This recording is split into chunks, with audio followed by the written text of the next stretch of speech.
Welcome back to BBC News, and let's go straight back to that breaking news of the last few minutes, because we were showing you the scenes in Beirut. I'll come back to the live pictures in a moment, but a massive explosion in the last little while from Beirut. There you see the seconds after that explosion, and we're hearing that there have been multiple explosions. That is coming to us from our correspondents on the ground in terms of the pictures you can see, and certainly Hugo Bachega, who's there in Beirut for us, telling us this explosion is in one of the strongholds in the south of Beirut, and the Israeli military also updating in the last few minutes, saying that Israel says that they are currently striking terror targets. That's how they describe it, currently striking terror targets belonging to Hezbollah in southern Lebanon. This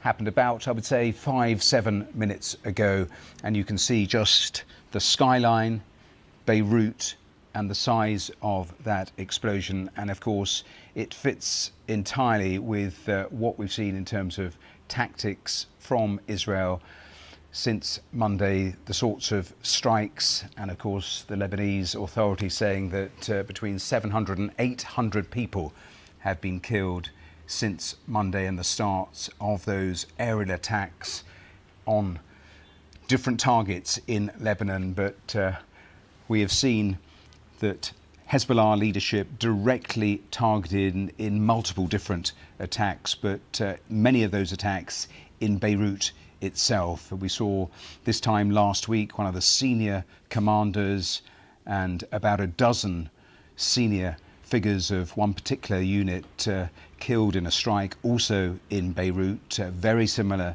to this. And that is a sort of pattern that we've been seeing, that their intelligence saying that they are carrying out these strikes. They always describe them as targeted strikes, but then when you see the pictures on the ground, you get a sense of the scale of the attack, taking out 2 or 3 buildings, apartment blocks, and that is why also there have been so many civilian casualties over the last few days. And we've heard that Lebanese hospitals overwhelmed. We've had warnings from Lebanese politicians, again, the foreign minister talking about events spiralling out of control, talking about the fears of a domino effect to the precipice. And again, we are seeing more of these attacks carried out by Israel. And they describe them as targeted. Hezbollah, also certainly local television, also talking about these strikes against leadership figures in Hezbollah. And of course, all of this comes back to what we heard from Benjamin Netanyahu at the UN General Assembly. He was explaining to world leaders what he was trying to achieve. He kept saying we have to continue to defend our country. We want to get our citizens back into northern Israel, but we saw so many leaders walk out even before he started speaking. And there is so much concern about this new phase of this new conflict, because we've seen rockets being fired from Lebanon by Hezbollah, and of course they are a proscribed terror group by the UK government, the US government, and many other governments, and they have fired rockets into Israel since October the 7th. But a new phase, only a couple of weeks ago, Israel's Prime Minister adding a new war goal, and that was to enable Israeli citizens to return to their homes in northern Israel. And this is what we're seeing, this new phase of that operation. But so many military analysts saying you cannot do this simply from the air. Hezbollah won't stop firing rockets. They won't allow those people back till there's some sort of wider agreement in Gaza. And so the next leg of how they actually achieve their objectives, that remains unclear. And it was one of the things that was unsaid at the UN in New York, exactly how Benjamin Netanyahu intends to actually make good that promise. So these strikes can continue, but if the ultimate goal is to get Israeli citizens back into their homes in those communities that have been evacuated, well, can he do that without a further ground incursion? And that is what so many people fear, is that this is the prelude to maybe a ground incursion. And that was tried, of course, in 2006, and of course it in the end did not work. Hezbollah continued to exist. It was devastating for both sides, that particular phase of the conflict, but we arrive back at a very similar place all these years on. And of course there are warnings inside Israel. There are said to be splits between various figures in the defence forces about the wisdom of potentially going in. But of course it is a very fragile coalition government that Benjamin Netanyahu leads, and of course there are far right figures in that coalition who want him to press on, who don't want to talk about any sort of ceasefire that has been talked about by the international community. These are the earlier pictures, but I'll bring in the live pictures from Beirut now. You can see just that black plume subsiding slightly, but still evidence of it. And I suspect in the next little while we'll get pictures from ground level as we continue to have reports of more explosions being heard in Beirut. But I was referencing what was happening in New York because, of course, over the last couple of days there was a real push by the Americans, the French, to get some sort of ceasefire in this border region. And there were reports that the Israelis and Benjamin Netanyahu had given a verbal assurance they would go along with that.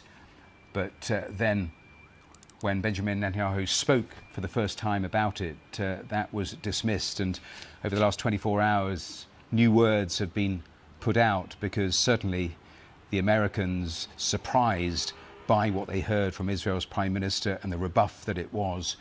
And of course it meant that the ceasefire talk went absolutely nowhere. And of course we've been reporting that and reaction to that from the US, but we are still in a very dangerous place where the talk of a ceasefire ebbs away, and this is what we're seeing playing out, with more explosions, another day of strikes from Israel, another day of Hezbollah launching rockets in the opposite direction. We'll speak to Anna Foster, who's in Beirut, in a moment or two. I can see the line that is being established to her, so we'll bring her in. She's there on the ground, giving us a real sense of what is happening there. But the skyline shot of Beirut that also gives you a clear picture of what is going on, with the Israeli military also updating.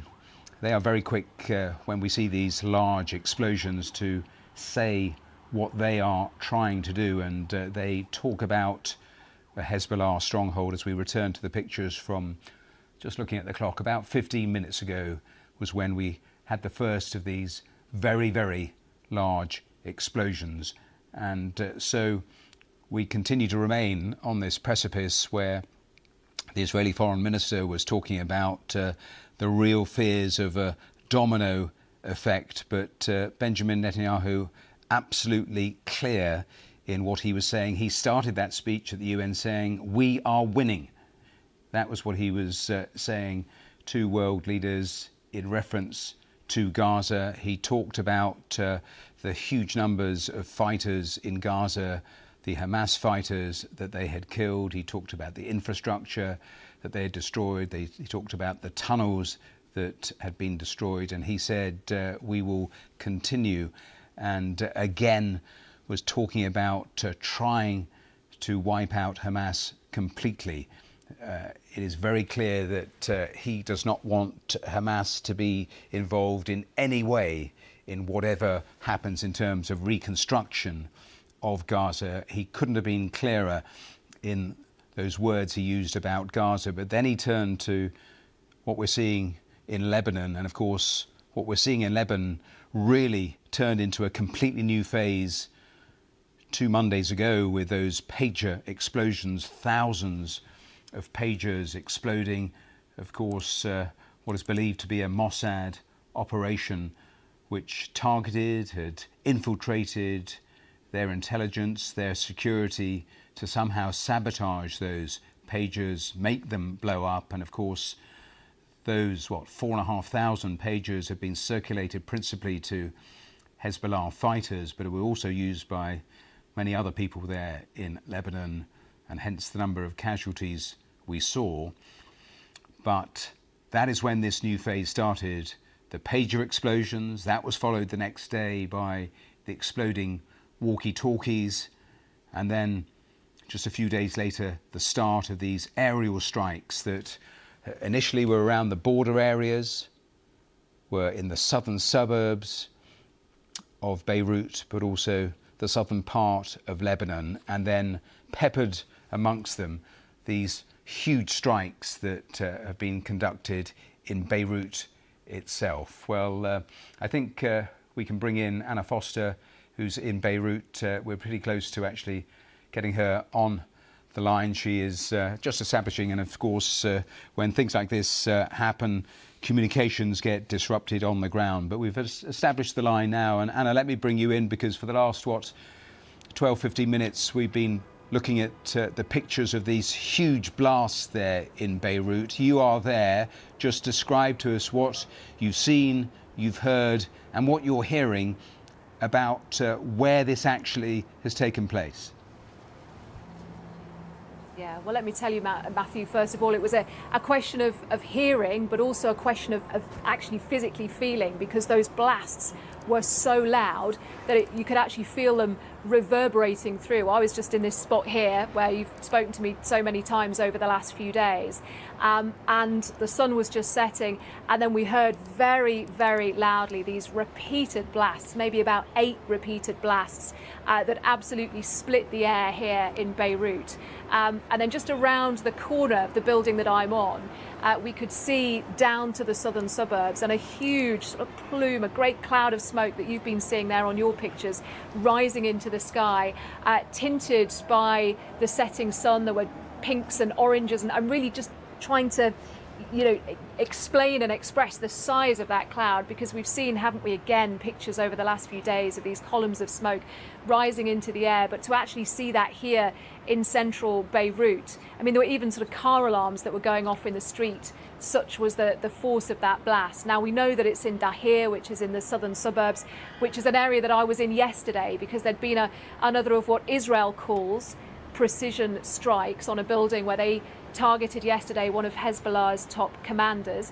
It would appear that that is what they are trying to do again today, and that is why they focus on this area in Dahir, Anna, where the Hezbollah leadership are actually based. Yes, Matthew. Anna, sorry to interrupt you, but a couple of things I want to do. I want to put these new live pictures on, because those blasts are still going on 2 really important lines, Anna, that I'm sure you're seeing as I'm seeing them, which is that the AFP news agency is reporting Israel's army saying they have struck Hezbollah's headquarters in Beirut, in a suburb of Beirut, and also Hezbollah's TV arm is saying and showing what they describe as a smouldering crater, also in Beirut's southern suburb. So it gives you just a bit more information about where these strikes are actually taking place.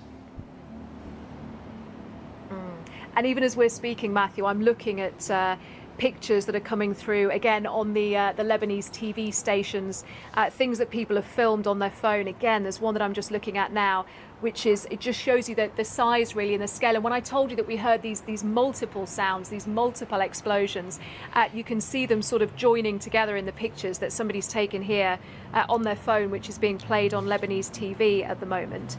Now, the suggestion is that it is near actually a restaurant that we drove past only yesterday. It's a very sort of large, grand building with sort of crenellations and coloured glass in the windows, a very sort of significant landmark. Now, there's no suggestion that that is the building that's been targeted, but certainly around that area. And as you say, the reports are that Israel is saying that it has targeted the Hezbollah sort of command centre. They're suggesting that that is sort of underground in Dahir. As you know, Matthew, you've covered stories like this before. It's sort of that stage now where there are so many different lines coming in. I'm looking at pictures as we're speaking to you, people suggesting that really the size of the blast, it would be, suggestive of a significant death toll, because that is a very highly populated area. And you'll have seen actually yesterday here on BBC News, when I was down there, I went to the site of a similar strike yesterday, and we're talking about apartment buildings, very densely packed together, shops underneath. It was still just about light when it happened, so people sort of out on the streets in that area. So as we wait to see more details, as I say, things just coming in all the time. The one thing that we do know, and the one thing that you're showing there, Matthew, is the size of this, this cloud of smoke. I can describe to you the sound and the feel of those explosions. And this really would appear to be, at this stage, probably the most significant attack that we've seen on Beirut since this latest phase of the conflict began. Well, that's a really significant last sentence that you've just said. And I suppose what it fits with was everything we heard from Israel's Prime Minister at the United Nations in that speech, where he said about these operations in Beirut, in Lebanon, they will continue until all of their objectives are met. Exactly. We were talking about that, weren't we, on the programme, Matthew, not long ago at the conclusion of that speech. And you and I were discussing what he talked about and what he didn't talk about. And while he, as you said that the operations against Hezbollah would continue, that they would do everything that they needed to do to get people in the north of Israel back into those homes that they left nearly a year ago now, he didn't mention that ceasefire. And of course, we should talk about the ceasefire, because the day before yesterday, it was put out by, it was an American-French proposal, but other allies involved as well. And what they were mooting was a 21-day ceasefire between Israel and Hezbollah. 21 days where the strikes would stop, the Israeli airstrikes on Lebanon would stop, and the Hezbollah firing of its own missiles into Israel would stop, while the two sides attempted to try and come to some sort of arrangement that would lead to de-escalation. Now, he made that speech. He didn't refer to the ceasefire in the speech at all. And you do wonder, Matthew, if the timing is notable. This happened sort of maybe an hour, 90 minutes after that speech concluded in New York. You do wonder if it was a sort of very physical representation of that verbal message that was delivered at the UN by Benjamin Netanyahu.